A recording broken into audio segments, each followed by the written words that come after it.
Vamos ver então quem é que pode mais. Vamos lá. Vamos ver então quem é que pode mais. Vamos logo.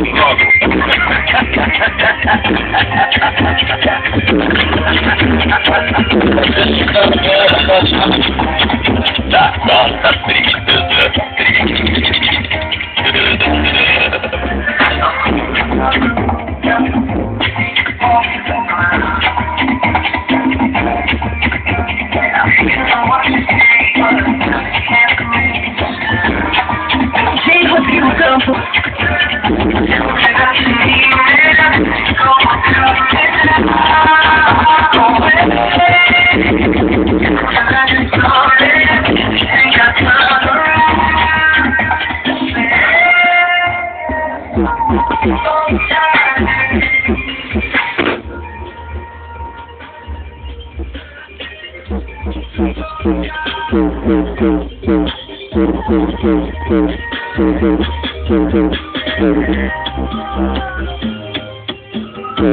Rodrigo Campos é uma porrada.